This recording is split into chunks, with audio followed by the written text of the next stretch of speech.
Bismillahirrahmanirrahim. Assalamu alaikum barakallahu fikum. Nous espérons que vous allez bien. Nous voilà dans la deuxième partie du cours 6. Et dans cette deuxième partie, nous allons nous intéresser à la lettre Dal, à savoir cette lettre-là. Dans la première partie du cours 6, nous avons vu la lettre Dal. Nous avons vu l'écriture de la lettre Dal au début, au milieu et à la fin d'un mot. Nous avons également fait un exercice dans lequel on a essayé de reconnaître la lettre Dal. Nous allons faire la même chose, Inch'Allah, avec la lettre Dal.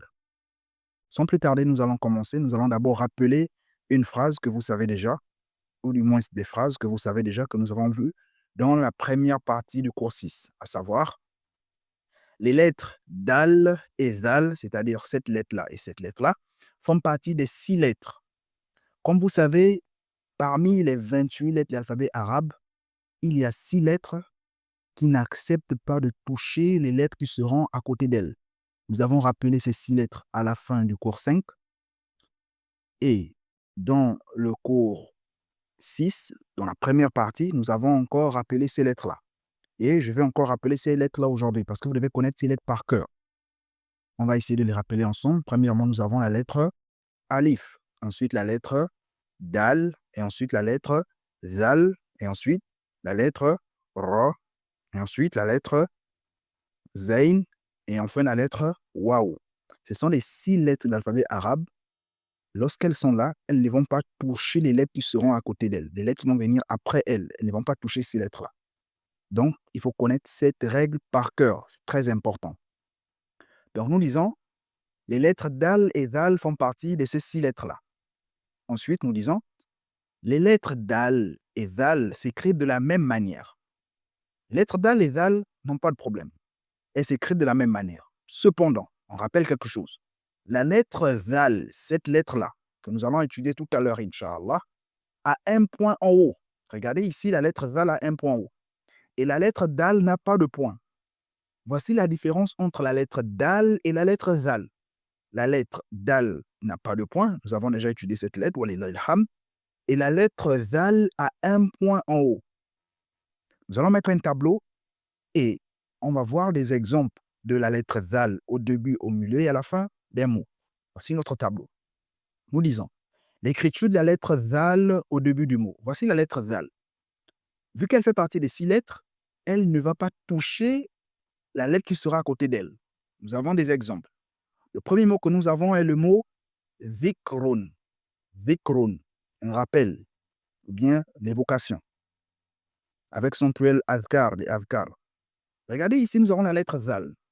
Sur la lettre Zal, il y a la Kasra. La lettre Zal n'a pas touché la lettre Kaf que nous allons étudier plus tard, Inch'Allah. Et ici, nous avons la lettre Ra. Sur la lettre Zal, nous avons la Kasra. Et sur la lettre Kaf, nous avons le Soukoun. Et ici, nous avons 2 dhamma pour le son Ou. Et lorsqu'il y a 2 dhamma, ça va devenir Un. On va étudier ça, Inch'Allah. On appelle ça le Tanwin. Donc, nous disons Dhikrun. Dhikrun. Nous avons un deuxième exemple ici. La lettre Zal porte la Fatha. Nous avons la lettre Ba qui porte le Soukoun. Et nous avons la lettre Ha que vous connaissez. Nous avons déjà étudié ces 2 lettres-là. Donc, nous disons Zab. Zabr. Zabr, c'est le sacrifice ou bien l'immolation, le fait d'immoler. Donc, ici, nous disons Zabh.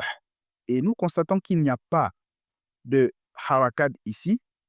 Donc, on considère que c'est le soukoun.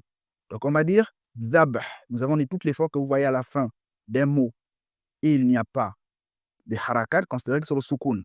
Donc, ici, on dit Zabh. Zabh. Et enfin, nous avons un dernier exemple où la lettre Zal est au début. Nous avons le mot Zunub. Ici, la lettre Zal porte la dhamma, donc Zo. Et ici, nous avons la lettre Nun. Regardez, la lettre Zal n'a pas touché la lettre Nun. Et sur la lettre Nun, nous avons la dhamma et la lettre Waw pour tirer la dhamma. Zunub. Zunub. Très bien. Nous passons à présent à l'écriture de la lettre Zal au milieu du mot. Au milieu du mot, la lettre Zal peut toucher la lettre qui vient avant elle, mais elle ne peut pas toucher la lettre qui vient après elle. Parce que la règle des 6 lettres, c'est qu'elle ne touche pas les lettres qui viennent après elle. Nous avons un exemple ici. Nous avons le mot Navir. Navirun. Navirun. Ici, la lettre Zal qui porte la kasra a touché la lettre nun, parce que la lettre nun vient avant elle. Donc, Navi. Et ici, nous avons la lettre Ya, qu'on a déjà étudié d'ailleurs lorsqu'on a vu les, les moudoud, lorsqu'on a vu les moudoud, c'est-à-dire le fait de prolonger la kasra ou bien la fatha, ou bien la dhamma. Donc, ici, on dit Navirun, Navirun, Navirun. Très bien. Enfin, ici encore, nous avons la lettre Zal au milieu du mot, avec le mot Adhan. Adhan. Ici, la lettre Zal porte la fatha et nous avons la lettre Alif qui tire la fatha. Adhan, l'Adhan que nous connaissons. L'Adhan. Et nous avons également le mot Idhn. Idhn pour dire permission. Idhn. Et c'est de là que vient même le mot Adhan également, c'est-à-dire le fait de donner la permission pour la prière. Idhn. Ici, la lettre Zal, elle porte le soukoun et elle au milieu. Elle est entre la lettre Alif qui porte la Hamza et la Kasra et la lettre Nun. Donc, nous avons le mot Idhn. Ensuite, nous avons l'écriture de la lettre Zal à la fin du mot. À la fin du mot, comme vous savez, soit elle peut toucher si avant elle, il n'y a pas les 6 lettres, soit elle ne touche pas si avant elle, il y a les 6 lettres. Voici des exemples. Ici, avec le mot akhadha, que vous pouvez lire d'ailleurs, parce qu'on a déjà étudié cette lettre-là et cette lettre-là, nous sommes en train d'étudier. Donc, on a le mot akhadha. Ici, la lettre zal a touché la lettre kha, parce que la lettre kha vient avant. Donc, on dit akhadha. Akhadha, c'est le verbe prendre. Ici, la lettre zal ne touche pas la lettre alif. Pour quelle raison? Vous savez que la lettre alif fait partie des 6 lettres, donc elle ne doit pas toucher la lettre qui est à côté d'elle. Ici, nous avons le mot ustadun. Ustadun. Il y a 2 dhamma ici. Ustadun. Donc, on va dire, on ne va pas dire ustazu. S'il y avait une seule dhamma, on devait dire ustazu. Vu qu'il y a 2 dhamma, on dit ustadun. Et la lettre alif n'a pas touché la lettre zal. Et ici, la lettre zal est à la fin. Et enfin, le mot al-juradhu. Al-juradhu. Nous avons déjà étudié la lettre jim, la lettre ra et la lettre zal. Ici, c'est la lettre alif et la lettre lam.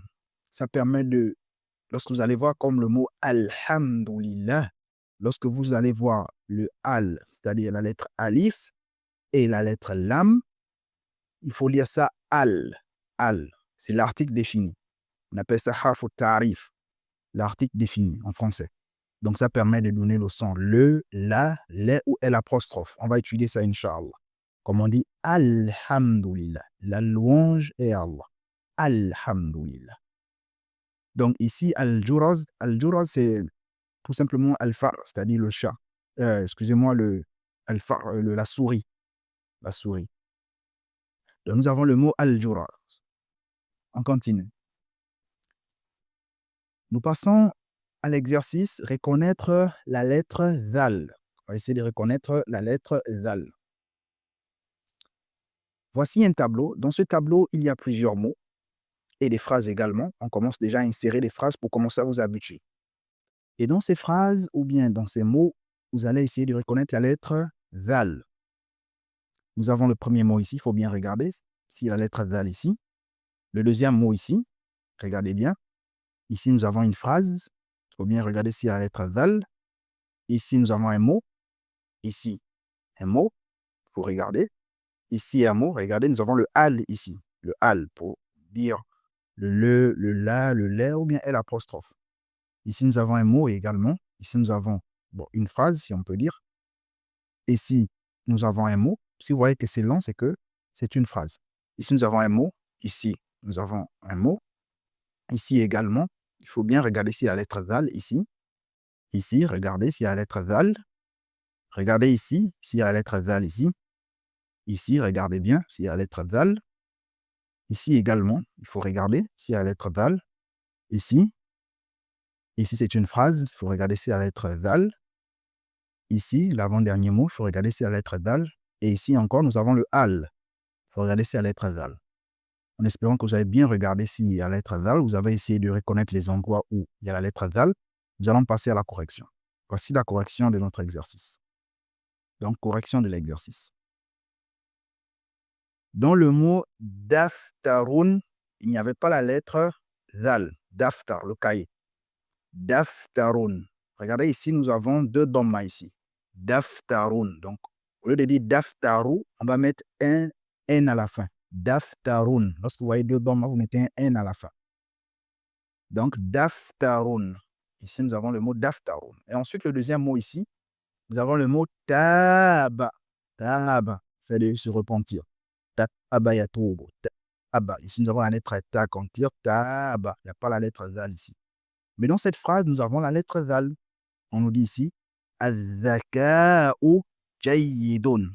Az-zaka'u, ça dit l'intelligence. L'intelligence est bonne, c'est bien l'intelligence. Az-zaka'u jayyidun. Ici, il y avait la lettre zal ici. On a directement mis toute la phrase en rouge parce que c'est toute cette phrase qui contient la lettre zal. Ici, nous avons le mot sabouratan. Regardez ici, c'est deux fatha. Lorsque vous voyez que la haraka est doublée, il faut terminer avec un N à la fin. Voilà qu'on appelle ça tanwin, parce qu'on termine avec un N. Ici, on a dit daftarun, sabouratan. Puisqu'il y a deux fatha, on dit sabouratan. Regardez ici. Darsin, il y a deux casses, on termine avec un N. Darsin, c'est comme ça qu'on lit le tanwin. On appelle ça le tanwin, le fait de doubler la haraka. Donc, dans ces deux mots-là, il n'y avait pas la lettre zal. Nous avons un autre mot ici, at-tilfazu. At-tilfazu, la télévision. Saboura, c'est le tableau, un tableau, sabouratan. Dars, c'est le cours, un cours. At-tilfaz, c'est la télévision. Et il n'y avait pas la lettre zal ici. Attention, ça c'est la lettre zain, ce n'est pas la lettre zal. Le mot dhikrun, dhikrun, le rappel ou bien l'évocation. Ici, effectivement, il y avait la lettre zal. La phrase ou le mot, si vous voulez, ghurfatun naum. Ghurfatun naum, c'est-à-dire la chambre à coucher. Il n'y avait pas la lettre zal ici. Le mot kazalika, pour dire également. Par exemple, si j'ai dit tu es musulman, anta muslim, wa ana kazalik, et moi également. Donc, kazalika, il y avait la lettre zal ici. Al-matbakhi. Al-matbakhi. Al-matbakhi, vous pouvez répéter, Inch'Allah, pour commencer à vous habituer au mot. Al-matbakhi, c'est la cuisine. Il n'y avait pas la lettre zal ici. Usrati. Usrati. Ici, il n'y avait pas la lettre zal. Mais le mot zakara. Zakara, le mot évoqué ou bien mentionné. Zakara, parce que lorsqu'on évoque, il y a l'idée de mention. On mentionne le nom d'Allah Azza wa Jal. Par exemple, lorsqu'on dit Subhanallah ou Alhamdulillah, ici on mentionne. Donc, voilà pourquoi on appelle ça Zakara, mentionné ou encore évoqué. Donc ici, le mot Zakara, Zakara, il y avait la lettre Zal effectivement. Et ça vient des Vikra. Zakara vient des Vikra, c'est-à-dire le rappel, l'évocation. Ensuite, nous avons la phrase Al-Ustadhu Kabirun. Al-Ustadhu, le professeur, Kabirun est grand. Vous voyez, on commence à s'habituer maintenant aux phrases. À partir du cours 6, on commence à s'habituer aux phrases. Al-Ustadhu Kabirun. Ici, effectivement, il y avait la lettre Zal. Az-Zakatu, il n'y avait pas la lettre Zal. Par contre, il y avait la lettre Zain ici. Az-Zakatu. Ici, la shadda, ça permet d'insister. On dit Az-Zakatu. Az-Zakatu. Et ensuite, nous avons le mot talibatun. Attention, ici, c'est le ta. Hein. C'est le ta. On a déjà vu ça. C'est le ta ici. C'est parmi les formes du ta. Donc, talibatun. Il n'y avait pas la lettre zal. Jinsiyatuka. C'est pour dire ta nationalité. Jinsiyatuka. Il n'y avait pas la lettre zal. Tout ça, on va étudier ça, Inch'Allah. Jinsiyatuka. Rabbi. Rabbi, pour dire mon Seigneur. Rabbi al-alamin, Seigneur de l'univers. Rabbi, mon Seigneur. Rabbi, comme ici, usrati. On a dit lorsqu'on tire avec le ya, avec la kasra usrati, Rabbi. Ici, c'est pour ustazi, c'est pour exprimer la possession, mon ou bien ma. Ana azkurullah. Ana, moi. Azkurullah. Moi, j'évoque Allah. Je mentionne Allah. Ana azkurullah. Je mentionne, j'évoque Allah. Donc, il y avait la lettre zal ici. Et ensuite, l'avant-dernier mot, le mot dirasatun. Ici encore, nous avons la lettre ta ici. Attention, si c'est la lettre ta, comment c'est ça? Parce qu'on voit les deux points ici. C'est la lettre ta ici. Dirasa, dirasatun. Dirasatun, c'est-à-dire une étude. Dirasatun. Ici, il n'y avait pas la lettre dal, il y avait la lettre dal. La lettre dal n'a pas de point. Et enfin, le dernier mot, al-azabu. Al-azabu pour parler du châtiment. Al-azab. Al-azab. Donc, le châtiment. Et ici, ou bien la punition. Donc, ici, effectivement, il y avait la lettre zal ici. Donc, nous allons terminer avec la lecture des mots que vous devez lire à la maison comme d'habitude. Vous allez constater que nous avons mis des lettres que nous avons déjà étudiées. Par exemple, ici, nous avons la lettre zal. Ici, nous avons la lettre jim, la lettre alif. Vous allez constater que nous avons mélangé toutes les lettres que nous avons déjà étudiées. Donc, une personne qui n'a pas révisé les lettres précédentes, ça va être difficile. Et vous allez constater qu'ici, par exemple, nous avons également mis deux dhamma ici pour faire le tanwin, terminer avec un un. Par exemple, ici, vous allez dire tukhzidun. Tukhzidun.